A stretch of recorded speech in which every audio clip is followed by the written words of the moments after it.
90 minutes business, l'invité.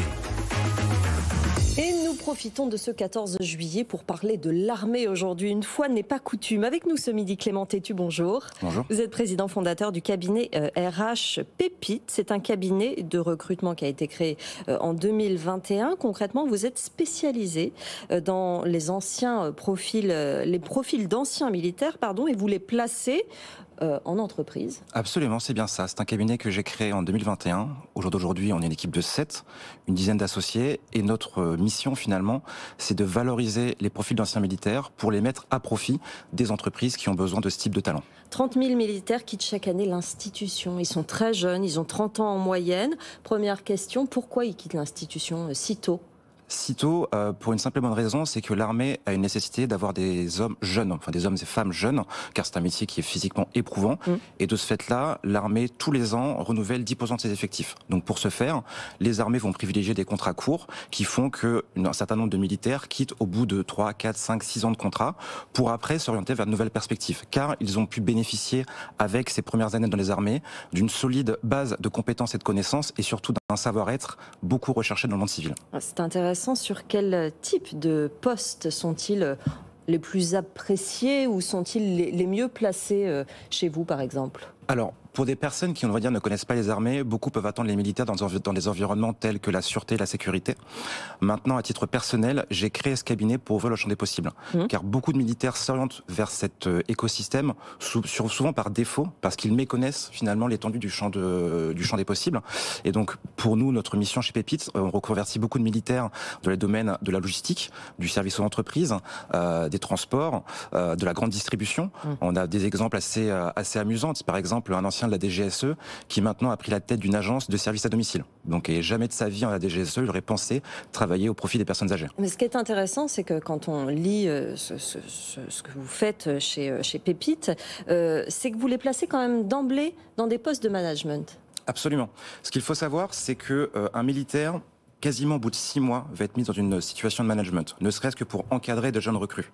Et par rapport à cela, il y a un leadership qui est travaillé et sur lequel les militaires sont formés dès leur début de carrière, qui fait que demain, on arrive à placer de très bons chefs d'équipe dans différentes entreprises. Alors, moi, j'ai quand même une question tout à fait personnelle, mais pour moi, le militaire est associé à la rigueur, ça c'est une certitude, mais aussi peut-être à la dureté. Est-ce que c'est vrai, premièrement? Et ensuite, est-ce que c'est bien en adéquation avec les nouvelles aspirations des entreprises aujourd'hui, c'est-à-dire l'importance de la vie personnelle, le travail hybride, une approche plus douce du travail? Alors, on peut en effet avoir une caricature du militaire. C'est un a priori, tout à fait, j'en suis consciente. Ce qui est tout à fait légitime. Enfin, moi, je sais que lorsque j'ai intégré les armées, il y a un peu plus de 10 ans d'ailleurs, j'avais aussi cette vision d'un monde finalement très droit. Et finalement, j'ai découvert des hommes avec beaucoup de rondeur, des hommes qui sont au contraire en capacité de s'adapter à beaucoup d'environnements finalement. Et donc, un peu comme des caméléons, vont savoir à quel moment il faut faire preuve de rigueur ou à quel moment il faut faire preuve de souplesse. Maintenant, le point que je retiens, beaucoup d'entreprises se disent oui, le militaire va être rigoureux, mais ce n'est pas vraiment ça qui est le plus apprécié au final. Ce qui est beaucoup apprécié, c'est le sens de la mission. Pour les militaires, la mission est sacrée. Et finalement, tout décline de cela. Du leadership, de la conscience professionnelle, la capacité à créer de la cohésion autour d'un objectif commun, de la proactivité. Et ça, c'est tout un ensemble de choses qui fait qu'au jour d'aujourd'hui, les militaires sont plus qu'appréciés, qui plus est à une époque où il y a une réelle crise de l'engagement au sein des entreprises. Oui, c'est vrai. Il y a un chiffre, 37% des actifs se disent proches du quiet quitting. Oui, c'est ça. Et donc là, on se rend compte qu'avec des militaires, on va avoir plus d'engagement et plus de loyauté auprès de l'entreprise. Et dans 50% des départs, c'est une question de management, Absolument. Justement. Les entreprises qui fidélisent aujourd'hui, qui répondent à ce problème de recrutement par des stratégies basées sur la revalorisation salariale, la possibilité de télétravail, le service sur les lieux de travail, de l'installation de sport, de conciergerie, pour vous, c'est pas forcément la bonne méthode. C'est pas pérenne, en tout cas. Je n'aurais pas la prétention de juger cela. Moi, je constate simplement les faits. J'ai l'exemple d'un profil qu'on a placé sur un site logistique dans les quartiers nord de Marseille, qui est à la tête de ce site-là. Donc, c'est un site qui emploie à peu près 100 personnes. Les agents de quai qui l'emploient sont des personnes qui avaient 2 choix dans leur vie, soit d'aller chauffer sur les sites de stupes, ou soit d'aller travailler pour même pas un SMIC dans cette entreprise.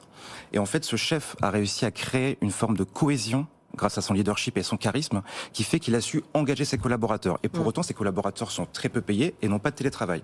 Et pour autant, tous les matins, ils sont là, pas à son service, mais plutôt pour le servir. On redonne du sens au travail, en quelque Absolument. sorte, à la mission réellement. C'est ce qu'on a perdu dernièrement. Vous avez aussi lancé un programme de mentoring à destination des jeunes managers en cabinet de conseil. Est-ce que vous pouvez nous en parler? C'est bien ça. Alors, il y a une maxime que j'ai apprise dans les armées, c'est qu'à tout faire, on sait rien faire. Donc, dans ce contexte-là, la partie mentoring, c'est au-delà de l'intuition, c'est un élément qui est beaucoup attendu par les entreprises parce que un jeune étudiant qui sort d'une école d'ingénieur ou d'une école de commerce aura été formé techniquement sur son futur métier, il sera souvent excellent, mais la notion de management n'est pas forcément beaucoup abordée durant les cursus universitaires et en grandes écoles. Et par rapport à cela, on se retrouve, et moi j'ai pu le voir pour avoir travaillé aussi en cabinet de conseil dans mon passé, eh bien, des jeunes managers de 27 ans, complètement démunis dès lors qu'il faut prendre la tête d'une équipe. Même s'ils maîtrisent parfaitement leur sujet, ils n'ont pas finalement les clés pour avoir la bonne posture de manager. Et donc c'est pour ça qu'on a lancé un programme de mentoring à destination de cette population, et d'abord dans le monde du conseil, car c'est un environnement que l'on connaît, et ensuite au fur et à mesure on va diversifier dans d'autres secteurs. Mais c'est une réelle formation au management qui complète finalement, parce que quand on accède au management en entreprise, c'est parce qu'on y est resté longtemps, c'est comme vous l'avez dit, parce qu'on maîtrise son environnement et sa tâche, mais ça ne veut pas dire qu'on est fait pour ça. 54% des managers déclarent ne jamais avoir vraiment voulu le devenir. C'est vrai que rien que ça, c'est le problème. C'est le fond du problème, et surtout, maintenant, la tendance commence à évoluer, mais il y a encore 10 ans, le Saint Graal était d'encadrer des personnes. Maintenant, on accepte que le Saint Graal peut être aussi de devenir expert dans son sujet. Et donc, les choses évoluent, mais cependant, beaucoup de personnes subissent au quotidien leur management. Combien d'entreprises, depuis sa création qui est récente, finalement, font appel à Pépite? Pour vous dire, dès la première année, on a travaillé avec 60 grands comptes, donc à l'échelle nationale, et dans des environnements très, très, très variés. Donc ça, c'est une fierté que l'on peut avoir. Et tous les jours, enfin à peu près toutes les semaines, on a de nouveaux clients. Et il faut se faire connaître. C'est le but, parce que c'est quand même des profils extrêmement intéressants pour les entreprises. Extrêmement intéressants, et l'essayer, c'est de l'approuver.